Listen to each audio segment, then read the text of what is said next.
di gereja kita ya. Setelah 2 tahun, tadi saya hitung 2 tahun, 1 bulan 2 hari. Saya ingat karena waktu kita pertama online di tempat ini, saya juga yang bawa firman saudara. Itu tanggalnya 22 Maret 2020. Nah, jadi kalau sekarang udah 24 April 2022 berarti udah 1 tahun 1 bulan 2 hari. Pas kebetulan di sini pertama saya lagi yang jadwalnya firman. Baik, Bapak Ibu Saudara, kita bersyukur kita boleh kembali. Semoga kedepannya kita juga semua semakin baik. Kita terus berdoa, kita terus mendukung para pemimpin kita ya, para petinggi kita untuk mereka boleh menyelesaikan setiap permasalahan, biar semua boleh kembali normal, kita boleh kembali bisa ibadah lagi. Baik Bapak Ibu Saudara, kita akan masuk dalam firman Tuhan. Hari-hari ini kita ini sedang menjalani masa-masa Yesus penampakan diri ya. Jadi minggu lalu itu kita baru saja merayakan hari Paskah. Paskah itu adalah hari kebangkitan Tuhan Yesus Kristus. Dan setelah Yesus bangkit, selama 40 hari Yesus menampakkan diri ya kepada orang-orang selama 40 hari. Dan setelah itu 40 hari dia naik ke surga. Dan 10 hari kemudian pada hari ke-50 Roh Kudus ya, kita ingat hari pencurahan Roh Kudus. Ya, maka untuk memperingati hari pencurahan Roh Kudus ada doa 10 hari. Jadi saya undang semua jemaat bisa ikut ya doa kepenuhan Roh Kudus 10 hari ini ya. Baik saudara, ini Yesus itu untuk apa Yesus mau mati ya. Jadi awalnya itu Yesus lahir dulu. Setelah lahir Yesus ada pelayanan, Yesus pelayanan, kemudian Yesus sampai akhirnya menderita, terus akhirnya Yesus mati, bangkit, dikuburkan. Yesus mati, dikuburkan, bangkit. Nah, baru kemudian nanti naik ke surga. Nah, Yesus datang untuk menyelamatkan dan memulihkan kita manusia. Amin. Amin. Kita semua orang berdosa, ya kan? Awal penciptaan kita itu sebenarnya diciptakan istimewa. Kita diciptakan berbeda dengan pencipta lain. Jadi pada waktu Allah pertama kali menciptakan, nah itu bedanya kalau Tuhan Allah menciptakan binatang, Allah menciptakan tumbuh-tumbuhan, Allah menciptakan langit bumi, terang gelap, itu Allah hanya berfirman. Jadi Tuhan cuma bilang, jadi terang, terang jadi. Jadi tumbuh-tumbuhan, tumbuh-tumbuhan langsung tumbuh. Jadi binatang darat jadi. Jadi binatang laut jadi. Tetapi pada saat penciptaan manusia, Allah menciptakannya berbeda. Ya, ada kekhususan buat setiap manusia. Ya, kita buka dulu Alkitab kita dari Kejadian 1 ayat 26-27.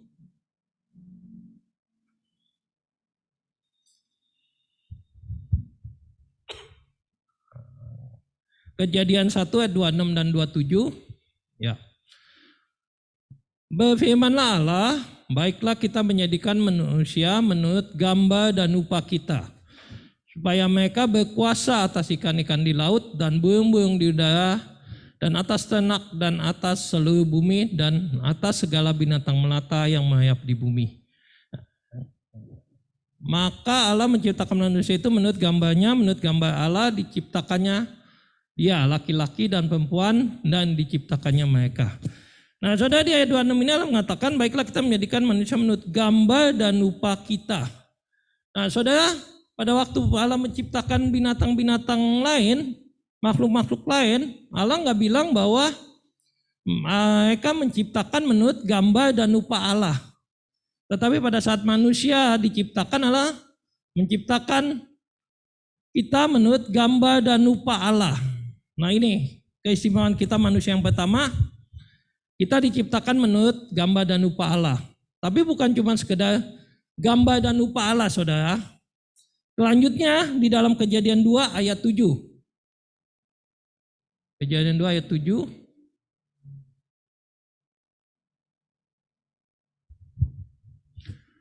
Ketika itulah Allah membentuk manusia itu dari debu tanah dan apa?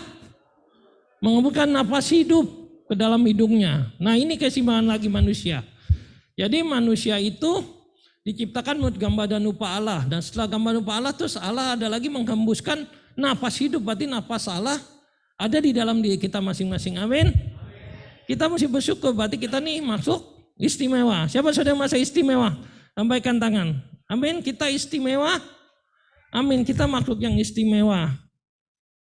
Nah saudara, dengan kita makhluk istimewa, kemudian Allah menaruh manusia di dalam Taman Eden. Nah, setelah taruh di Taman Eden, Allah tugas untuk memelihara taman, ya kan? Kerja, jadi tukang kebun, di tukang taman.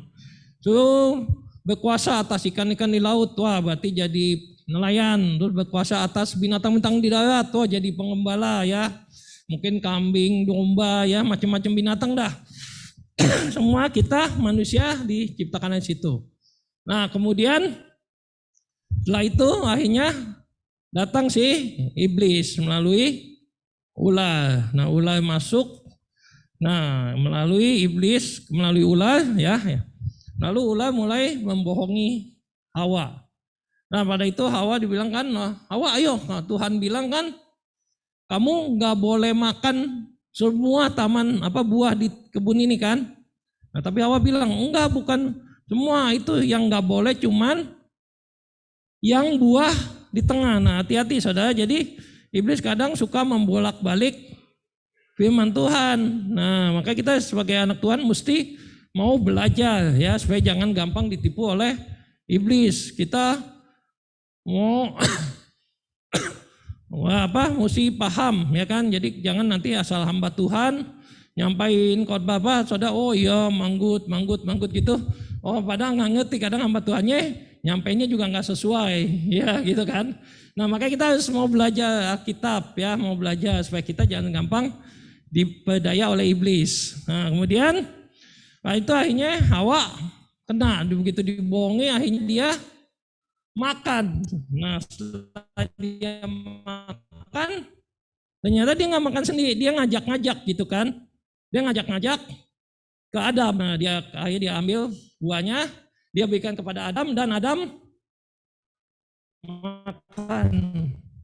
Nah makanya kadang ada lelucon, ini cuma anekdot sih, iseng-iseng aja gitu ya katanya. Kenapa di gereja kok di mana-mana itu katanya kebanyakan perempuan gitu kan? Ya kan di mana-mana rata-rata tuh gereja itu perempuan lebih banyak yang ke gereja daripada laki-laki gitu kan?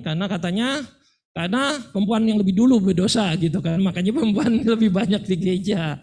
Ya walaupun emang nggak tahu apa hubungannya, cuma sekedar lucu ya. Baik, setelah itu manusia jatuh ke dalam dosa dan akhirnya kehilangan kemuliaan Allah. Nah ini ya saudara, gambar yang Allah yang dalam tubuh kita akhirnya karena dosa akhirnya rusak. Nah akhirnya gambar Allah rusak, dan sekarang banyak orang-orang Kristen mengalami gambar yang rusak saudara, menjalani kehidupan yang rusak saudara. Ya tapi maka itulah Yesus datang, Yesus mati mau memulihkan kita. Dan siang ini Yesus rindu memulihkan kita. Nah saudara, ini kita mau belajar bagaimana gambar Allah dalam hidup kita. Apakah memang kita sudah dipulihkan atau belum? Ya kalau kita memang masa Tuhan hidup saya masih belum dipulihkan, nah ini kesempatan saudara untuk mengundang Yesus, mau membuka hati menerima Yesus untuk bisa memulihkan. Kita lihat kehidupan saudara ya. Dari Taman Eden, awalnya yang manusia diciptakan menurut gambar Allah, hidup dengan damai sejahtera ya. Tapi tiba-tiba dosa masuk dan merusak gambar Allah. Akibatnya apa? Kita lihat akibat yang pertama. Lanjutnya tadi di dalam Kejadian 3 ayat 8. Coba kita buka Kejadian 3 ayat 8.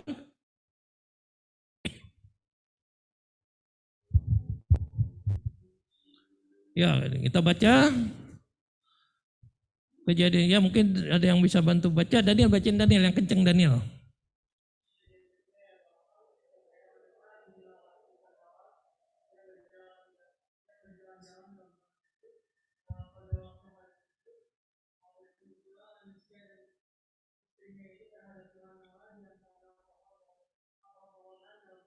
Nah, pertama manusia itu bersembunyi. Awalnya yang hubungan manusia dengan Tuhan itu mungkin mereka harmonis, mereka mungkin bisa langsung berbicara ya dengan Tuhan. Tapi tiba-tiba pada saat Tuhan datang, dia bersembunyi. Kenapa sembunyi manusia? Kadang bisa masa takut, masa bersalah, masa berdosa, masa minder, ya kan? Lihat keadaannya, waduh, mungkin orang lihat, wah teman-teman saya, angkatan saya, mungkin seumur saya, mereka udah sukses, udah punya kerjaan, udah punya rumah, udah punya mobil, kok saya masih gini-gini aja ya. Ada orang apa? Minder, saudara. Jadi kehilangan gambar Allah adalah karena memang nggak percaya diri. Mereka hanya mengeluh aja akan keberadaannya. Aduh, kenapa sih saya punya kerjaan kayak gini ya? Nggak kayak teman saya, enak lu punya bos baik banget ya kan. Saya punya bos, waduh galak banget. Aduh, kenapa sih saya punya papa mama kayak begini gitu. Nggak, saya punya papa mama, kayak papa mamanya teman saya. Atau kenapa sih, aduh saya kenapa lahir jadi orang susah gitu, nggak jadi orang kaya. Atau saya ngeluh, kenapa saya lahir di Indonesia bukan lahirnya di Amerika gitu kan ya. Masih bersyukur lah di Indonesia, nggak lahir di Ukraina, saudara. Coba kalau saudara sekarang lahir di Ukraina, waduh. Saudara, kadang ada orang yang gambarnya rusak, kenapa? Tidak bisa menerima kehadiran dirinya, keadaannya, saudara. Hanya bisanya ngeluh aja, hanya bisanya protes aja, hanya komplain aja, saudara. Karena nggak bisa menerima dirinya, saudara. Nah, ini adalah gambar Allah yang rusak, karena pada tahu bahwa sebenarnya dalam kita ada suatu gambar Allah, ada suatu istimewa, ya. Coba kita buka dalam Yesaya 43 ayat 4, coba. Yesaya 43 ayat 4.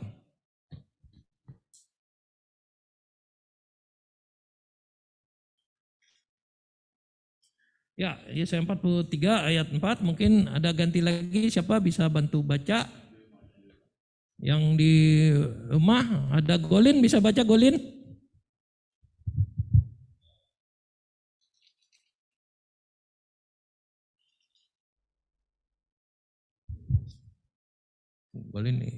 Golin masih join, hilang, nggak ada. Atau yang di rumah?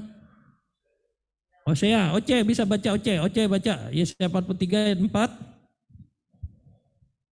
Yesaya 43 ayat 4, oleh karena engkau berharga di mataku dan mulia, dan aku ini mengasihi engkau, maka aku memberikan manusia sebagai gantimu, dan bangsa-bangsa sebagai ganti nyawamu. Nah, di sini bilang bahwa karena engkau berharga, saudara. Nah, ini saudara firman Tuhan kepada Yesaya bahwa kamu berharga, bahwa dan ini firman juga datang kepada kita semua, orang manusia, seluruh manusia, kepada kita, ya, jemaat-jemaat GBI Jateng Timur dan bawah, kita semua berharga. Amin, saudara katakan semua, kita berharga. Amin, saudara percaya bahwa kita berharga.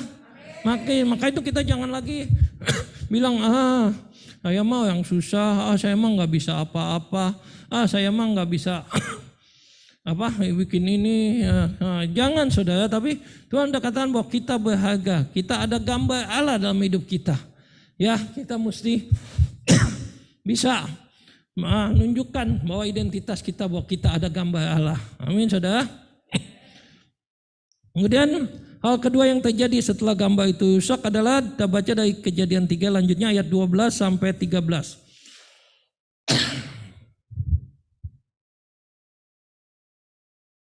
Ini Kejadian 3 ayat 12 sampai 13. Manusia itu menjawab, perempuan yang kau tempatkan di sisiku, dialah yang memberi dari buah pohon itu kepadaku. Maka aku makan. Kemudian berfirmanlah Tuhan Allah kepada perempuan itu, apakah yang telah kau perbuat ini? Jawab perempuan itu, ular yang memperdayakan aku, maka aku makan. Nah, kejadian yang kedua, setelah manusia jatuh dosa, gambar Allah menjadi rusak. Cirinya apa? Bahwa orang itu saling menyalahkan. Nah, ini banyak orang saling menyalahkan, ya. Jadi nggak mau disalahkan, saudara. Baru-baru ini viral di sosmed, ya. Mungkin saudara ada yang dapat, ada yang tahu, sempat ibu-ibu naik motor. Setelah naik motor ngelawan arah. Ada yang bilangin, ya kan, ada orang bilang, Bu, ngelawan arah, jangan ini dia lebih galak, saudara. Enggak benar, masa salah, dia selalu merasa dirinya benar, yang salah orang lain, ya kan. Nah, bukan kita juga kadang suka begitu kan. Saudara, kalau di kantor ada lelucon-luconan ya kan, bercanda-bercandaan lucu-lucuan gitu loh. Katanya di kantor ini ada aturan. Apa tahu aturan di kantor? Nomor 1, bos selalu benar. Ya, ini yang benar. Kerja saudara katanya. Bos selalu benar, nggak pernah salah. Nomor 2, kalau bos salah, ingat aturan nomor 1. Jadi bos itu selalu benar, nggak pernah salah, saudara. Nah, padahal kita manusia itu salah ya, bisa melakukan kesalahan. Jadi saling melempar kesalahan, saudara. Nah, ini tidak boleh ya, saudara. Dulu lagi saya untuk jadi pendeta, salah satu syaratnya itu harus ikut Doulos Camp. Nah, Esa tahu tuh, mungkin Esa udah pernah ikut ya Doulos Camp. Nah, salah satunya diajarkan masalah tanggung jawab. Jadi kalau sebagai gembala itu mesti nima tanggung jawab, nggak boleh ngelemparin kesalahan. Jadi kalau kita dibikin game gini, pokoknya dibagi grup, satu grup gitu ya. Nah, itu satu regu, kalau satu salah itu seregu dihukum gitu ya. Nah, satu salah seregu dihukum. Ada regu yang orangnya dia lagi salah lagi segrup lagi, sebentar salah lagi segrup lagi, dia lagi saudara grupnya yang kena gitu loh. Orangnya yang bikin salah ya dia lagi gitu. Nah, komandannya bilang, terus Pak kalau nanti punya ini Bapak gembala punya jemaat. Terus kalau ada jemaat yang kayak gini masalah mulu, terus Bapak mau tukar Pak, tukar anggota Pak. Dia kan ledekin. Wah, itu bikin kita pikirkan, oh ya gembala kalau ada jemaat masalah itu nggak mungkin gembala minta tukeran anggota jemaat atau gembala lain kan. Nah, itu tanggung jawab sebagai seorang gembala, saudara. Ya, jadi kalau misalnya kadang jemaatnya nggak mau berdoa, malas doa, ya gembalanya mesti ngajarin, buset deh. Terus jemaat malas nggak mau baca Alkitab, ya gembalanya mesti ngajarin. Waduh, semuanya gembala saya pikir ya. Terus jemaatnya nggak pernah ngasih perpuluhan, ya gembalanya itu, waduh jemaatnya jadi gembala. Tapi kita ini juga bahwa kalau kamu menerima tanggung jawab sebagai gembala itu kehormatan, jangan jadi beban gitu kan. Jadi saudara melayani Tuhan, ya kan, suruh main musik, mesti latihan. Nah, itu kehormatan, saudara. Saudara suruh tugas, mimpin pujian, ini satu kehormatan, kebanggaan, saudara. Bukan satu beban, jangan jadi aduh saya bawa firman lagi, aduh bawa firman apa ya, bingung ya kan, doa malam, wah suruh mimpin doa malam, wah apa ya. Nah, itu ada orang yang akhirnya menjadi salah ya. Kenapa? Pelayanan, kesempatan yang Tuhan kasih ya, kepercayaan ini akhirnya malah jadi satu beban, saudara. Nah, bukan, saudara. Jadi kita melayani Tuhan, Tuhan kasih kesempatan, kita adalah sebagai tanggung jawab kita, itu suatu kehormatan, saudara. Ya, jadi kita jangan pernah mencari-cari kesalahan orang lain, menyalahkan orang. Waduh, saya lagi gitu yang tugas. Emang enggak ada orang lain gitu ya. Enggak, saudara. Kita kadang kalau ada masalah kita sering menyalahkan orang lain. Tapi itu masih mending. Ada lagi orang yang kerjanya emang nyari-nyari kesalahan orang. Nah, ini lebih parah lagi, saudara ya. Jadi bukan sekedar nggak mau dianggap salah, nyalain orang lain, cari kebenaran, tapi orang udah anteng-anteng benar-benar pun dicari-cari kesalahannya gitu. Nah, ini saudara yang lebih parah gitu kan. Bahwa ada orang yang kesalahan. Nah, itu akibat dosa, saudara, yang merusak gambar Allah dalam hidup kita. Maka itu hari ini kita perlu Yesus untuk memulihkan saudara. Kalau saudara ini hidupnya masih mencari-cari kesalahan orang lain, masih sukanya ngutak-ngatik orang lain, udah tahu saudara yang salah tapi saudara malah lempar kesalahan orang lain. Hari ini biar kita mau belajar ya, kita boleh menerima gambar Allah seutuhnya ya. Jadi kita hidup memiliki hubungan baik dengan Allah, jangan kita saling menyalahkan ya, jangan saling melempar kesalahan. Terus yang ketiga adalah di dalam Kejadian 2 ayat 15 dan Kejadian 3 ayat 17 sampai 19. Pertama kita baca dulu Kejadian 2 ayat 15.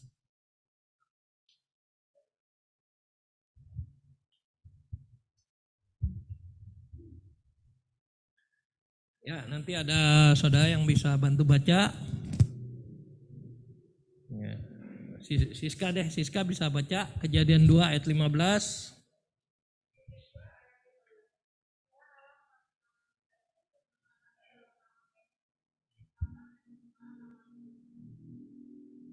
Ya, jadi Tuhan Allah mengambil manusia itu untuk menempatkannya dalam Taman Eden untuk mengusahakan dan melihara taman itu.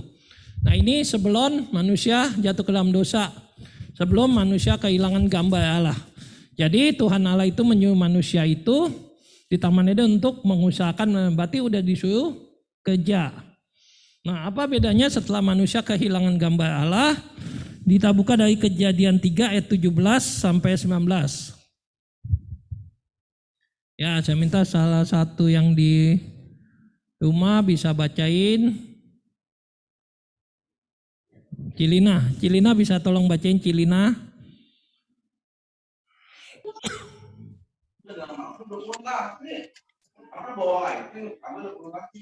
Ya, Kejadian 3 ayat 17 sampai 19. Kejadian 3 ayat 17, lalu firman-Nya kepada manusia itu, karena engkau mendengar perkataan istrimu dan makan dari buah pohon yang telah kuperintahkan kepadamu, jangan makan daripadanya, maka kutuklah tanah karena engkau. Dengan berusaha payah engkau akan mencari rezekimu dari tanah seumur hidupmu. 18. Semua semak duri dan rumput duri yang akan dihasilkannya bagimu, dan tumbuh-tumbuhan di padang akan menjadi makananmu. Ya. 19. Ya udah cukup Cilina, terima kasih. Oh 19 ya, 19. 19. Dengan berpeluh engkau akan mencari makananmu sampai engkau kembali lagi menjadi tanah. Karena dari situlah engkau diambil, sebab engkau debu dan engkau akan kembali menjadi debu. Ya, terima kasih. Baik Bapak Ibu Saudara, ini dalam bekerja prinsip pertama setelah manusia tahu Taman Eden, itu Tuhan sebenarnya sudah menyuruh manusia untuk bekerja, ya kan? Cuman ngapa kerjanya dengan sukacita, dengan kegirangan, senang-senang gitu ya. Nah, tapi setelah manusia jatuh dalam dosa, manusia bekerja dengan susah payah, dengan berpeluh. Nah, kalau saudara lihat teman-teman saudara di kantor, di tempat saudara, lingkungan saudara, ya yang kerja tuh sambil ngoceh-ngoceh, marah-marah, kesel-kesel. Nah, kita tahu nih gambar Allah yang belum dipulihkan. Amin saudara. Iya saudara. Berapa tahun lalu itu udah cukup lama dulu gitu. Saya pernah ingat di kantor saya ada teman saya bagian lain, pagi-pagi mau mulai kerja, atau dia ke kantor mukanya udah kusut gitu, so dia bengong, diam gitu. Saya bilang, lu kenapa sih pagi-pagi kok udah kayak ini? Waduh, gue bilang, bang nggak betah kerja sini katanya. Saya terpaksa saya bilang, siapa yang maksa? Saya bilang, ya lu tinggal bikin surat pengunduran diri, bulan depan juga udah nggak kerja di sini lagi. Tapi dia diem, saudara, bengong saudara. Ada orang model-model begitu saudara, disuruh kerja ngoceh-ngoceh, tapi ya udah aja lu mengundurkan diri lu gitu loh, tapi kagak mau gitu loh, disuruh ngundurin diri nggak mau, tapi kerja di kantor cuman bikin rusuh doang saudara, cuman bolak-balik ngoceh-ngoceh, marah-marah, ngenggutu saudara. Saudara, kadang mungkin Tuhan tahu saya di tempat kerja gitu, kadang kita ketemu gini, mungkin ini panggilan kita ya, bukan buat saya, buat saudara. Buat kita melayani mereka saudara. Kadang kalau kita layani, yang kita layani berhasil itu, wah ada rasanya tuh seneng gitu saudara ya. Saya tuh ada teman saya juga dulu, satu bagian dengan saya gitu ya. Cuma kita kan masing-masing cabang gitu ya. Nah kita ada grup gitu, terus kita udah ada tahu, nah kita emang semua udah tahu gitu ya saudara. Ini orang nih katanya masalah gitu ya. Jadi teman saya yang sebelumnya pernah cerita, wah saya masalah sama si dia. Nah terus saya udah masuk nih di bagian ini, di grup pun, dia ribut lagi sama teman yang lain saudara. Jadi dia itu maunya ngomong, cerita, ngejelek-jelekin orang gitu, Tapi kita nggak boleh belain orang yang dia jelek-jelekin, saudara. Dia tuh bisa marah, saudara. Jadi maunya kita iyain dia gitu, bantuin dia makanya. Nah, satu kali dia curhat, wah cerita di grup, wah atasannya begini begitu gitu. Ada yang nyautin, nasehatin. Dia malah marah, saudara. Nah, saya ini udah tahu orangnya begitu, ya udah saya nggak iniin gitu. Jadi setiap kali kalau saya telepon atau WA dia cerita, saya diemin aja gitu, iya aja, dengerin aja gitu. Udah saya nggak komen-komenin, udah. Terus katanya teman saya juga bilang, wah dia demennya tuh orang nanya sama dia, jadi cuman dia yang istilah dia tuh bahasa dia paling pintar gitu. Jadi nanya, oh gitu ya, yaudah. Saya iseng, saya tanya-tanya ke dia gitu, wah dia nangin, wah dia seneng, saudara. Sampai akhirnya tahu-tahu ini orang dia mengundurkan diri karena udah nggak betah lagi di kantor, ya kan? Ya mending begitu sih gitu loh kan. Nah dia mengundurkan diri, tapi nggak ngomong-ngomong, nggak ada yang tahu, semua anak-anak pada nggak tahu. Cuman akhirnya isu-isu sesama kita, bocah-bocahan, ya udah dia bilang, oh dia yang kagak ngomong-ngomong kan, akhirnya ya udah diantepin aja anak-anak. Maksudnya paling enggak ya harusnya dia sesama temen ya ada izin, ada ngomong gitu kan. Dia enggak gitu. Sampai terakhir menjelang beberapa hari dibilang dia mau habis. Nah dia telepon ke saya. Wah saya kaget juga gitu ya, dia telepon gitu. Kenapa? Dia bilang saya bulan ini udah terakhir. Nanti tanggal 1 saya udah nggak di BCA. Oh iya deh. Dia bilang ya udah sukses Bu ya. Iya. Dia bilang selama ini cuman Pak Yuyung yang baik sama saya. Wah, saya dibilang begitu, saya jadi paling enggak, wah ternyata emang selama ini kita melayani orang, kadang dengerin cuman orang ngomong, ya kita cuma ngedengerin apa gitu, enggak sia-sia, saudara. Ya kan? Kadang orang tuh ada begitu, saudara, yang kerja mungkin, tapi mereka ini sebenarnya butuh dipulihkan, saudara. Mereka ini udah kehilangan gambar Allah, jadi kerja yang dikejar ya sekedar uang, pokoknya mending gue maunya gaji gue naik gede gitu. Tapi dia kadang bikin masalah, kerjanya nggak benar, sama atasannya dinilai jadi naiknya sedikit, komplain, saudara kan. Kadang maunya naik jabatan gitu, tapi sama orang lain ribut mulu, tapi ngarepin bisa naik. Nah ini saudara, banyak orang yang mulai kehilangan gambar Allah. Ya mereka bekerja dengan jadi lelah, jadi payah, dengan beban, jadi aduh. Nah saudara, hari ini kalau saudara yang masih ngalamin gitu, hari ini bertobat ya saudara. Saudara kerja, saudara bikin kue, saudara jahitan, saudara mungkin ada jualan, saudara dagang, mesti dengan sukacita ya, jangan beban sambil ngoceh-ngoceh. Walaupun memang kadang mungkin kita melihat hari ini mungkin di kantor ya, kita mungkin melihat ada yang kadang orang yang kerja bagus, tapi karena nggak deket sama atasan nggak naik-naik. Ya, orang nggak bisa kerja tapi dekat dengan atasan, malah cepet naik. Nah, mungkin kita ada ngelihat gitu juga, saudara ya. Tapi saudara, saya bilang bahwa kita bekerja, kalau kita sudah dipulihkan gambar Allah itu harusnya kita kerja tetap sukacita, bukan karena manusia, bukan karena jabatan, bukan karena gaji, bukan karena bonus, walaupun emang itu perlu juga gitu kan, emang kita kepengen juga dong. Tapi utama fokus daripada kita kerja adalah kita bekerja untuk Tuhan. Ya, kita sesuai firman Tuhan katakan, lakukanlah segala sesuatu untuk Tuhan. Jadi kita kerjakan, kalau ada kerjaan apa ya kerjakan saja yang terbaik untuk Tuhan. Lakukan aja yang terbaik untuk Tuhan. Nah, amin. Jadi kita jangan lagi melihat pada ini kerjaan banyak numpuk, wah nggak beres-beres, saya nggak usah, jangan saudara, amin, amin. Nah ini kita mau belajar, kita lakukan sesuatu yang terbaik untuk Tuhan. Lalu yang keempat, ini kita lihat apa yang orangnya sudah pulihkan belum? Kita lihat dari Rasul Paulus ya, contoh satu tokoh Rasul Paulus, yaitu dari Galatia 2 ayat 20, di mana kita tahu Rasul Paulus itu sebelumnya mereka adalah orang yang menentang pengikut-pengikut Kristus. Ya, tapi akhirnya Rasul Paulus dipulihkan oleh Tuhan. Ya, dia bertemu Tuhan, dia menerima Tuhan, sampai akhirnya dia diubahkan oleh Tuhan. Ya, mengalami kehidupannya pun juga berubah. Nah, ini kita lihat bagaimana gambar Allah yang rusak Tuhan pulihkan kehidupannya. Dari Galatia 2 ayat 20, saya minta satu orang, ya, siapa boleh baca?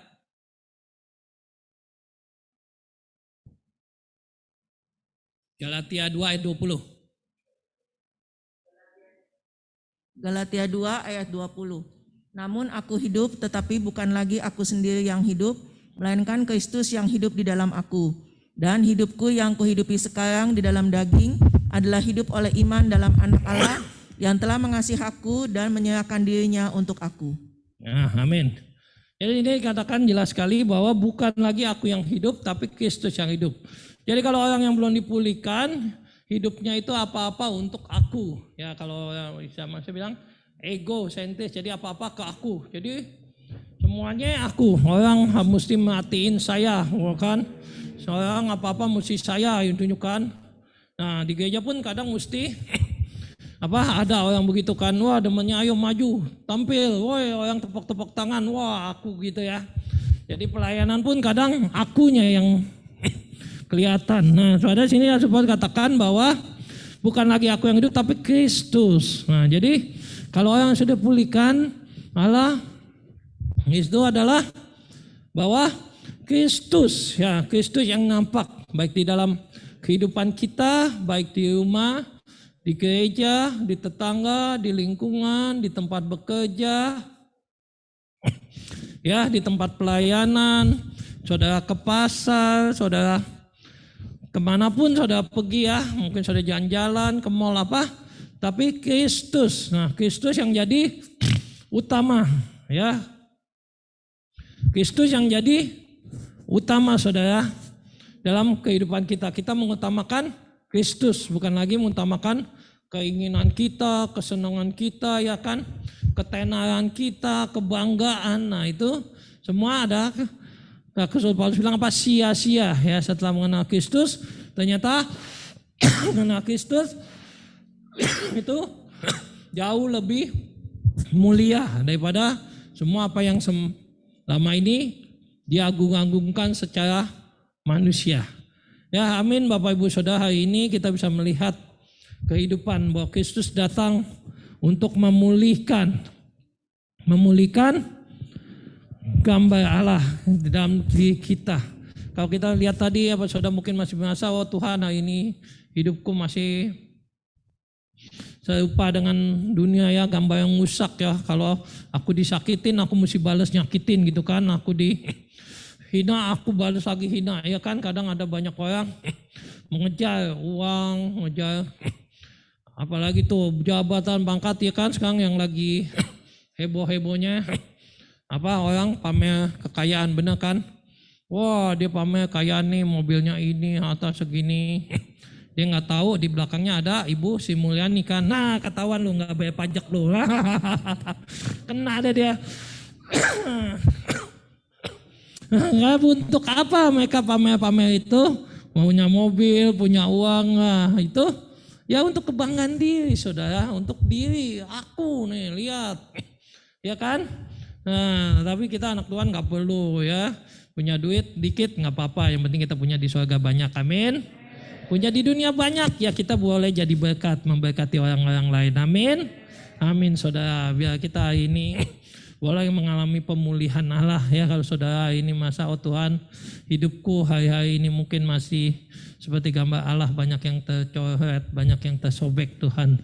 Tapi kami rindu bahwa hari ini Allah menjamah dan memulihkan gambar Allah dalam diriku. Amin saudara. Amin, mari kita akan tunduk kepala kita berdoa. Daniel minta Dede. Yesus perhatikan kehidupan setiap orang.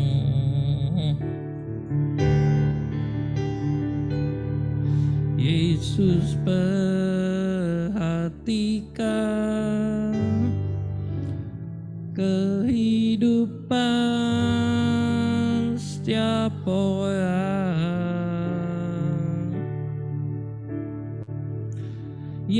sudah rusak dibetulkan dengan penuh kasih sayang.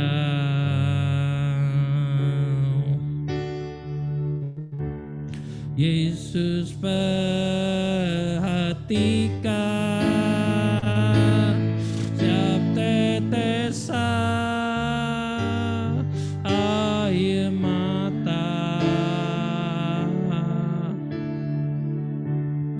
Dia mengenal hatiku yang penuh penyesalan dosa. Yesus perhatikan kehidupan tiap orang. Yesus perhatikan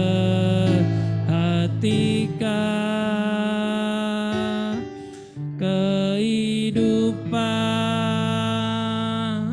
setiap orang yang sudah rusak dibetulkan dengan penuh kasih sayang. Yesus perhatikan setiap tetesan air mata. Dia mengenal hatiku yang penuh penyesalan dosa. Coba ambil nada di tengah ombak dan arus pencobaan.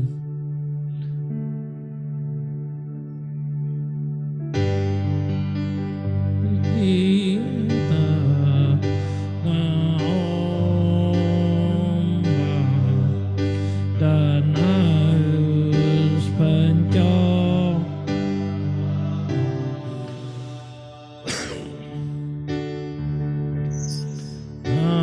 hampir terhilang tujuan arah hidupku, bagaikan kapal yang diombak-ambingkan. Bagaikan kapal yang ombang-ambingkan, mengharap kasih-Nya seolah-olah tiada. Yesus perhatikan kehidupan saudara. Yesus perhatikan. Yesus perhatikan kehidupanmu pada siang ini. Tuhan juga perhatikan kehidupan saudara pada siang hari ini, saudara. Saudara yang hari ini maka hidupnya sudah rusak, tapi Allah sanggup memulihkanmu pada hari ini, Tuhan. Kematiannya di kayu salib telah mengangkat setiap dosa. Dosamu dan Yesus rindu memulihkan kau pada hari ini. Yesus perhatikan setiap tetesan air mata. Dia mengenal hatimu yang penuh penyesalan. Katakan sekali lagi saudara dengan iman. Yesus perhatikan kehidupan setiap orang. Yesus perhatikan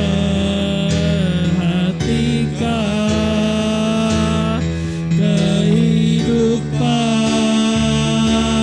setiap orang yang sudah rusak dibetulkan dengan penuh kasih sayang.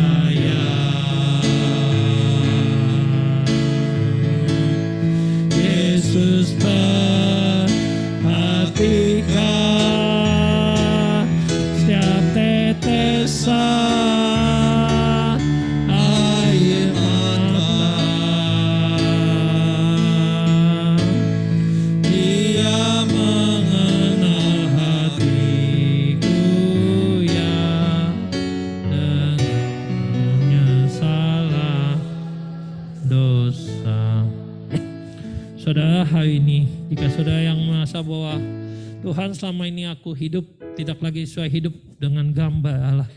Dan kami rindu Tuhan bahwa hari ini Engkau hadir dan menjamah dan melawat kami hari ini. Saya undang kita jemaat, angkat tanganmu. Saya akan berdoa buat saudara yang rindu hari ini Tuhan memulihkan gambar Allah dalam hidupmu. Allah rindu memulihkan gambar Allah dalam hidupmu. Agar engkau boleh menjadi saksi-saksi Tuhan dimanapun kau berada melalui gambar Allah yang dalam hidupmu ini. Tuhan Yesus, Bapa di surga, terima kasih Tuhan buat siang ini Tuhan. Kami bersyukur buat firman-Mu yang telah mengingatkan kami bahwa ada gambar Allah yang hidup di dalam hidup kami hari ini Tuhan. Namun gambar ini telah terusakkan oleh dosa Tuhan. Kau melihat siapa anak-anak-Mu Tuhan yang mengangkat tangan Tuhan. Mereka yang rindu bahwa hari ini gambar Allah yang ada dalam hidup mereka untuk boleh Tuhan pulihkan mereka Tuhan.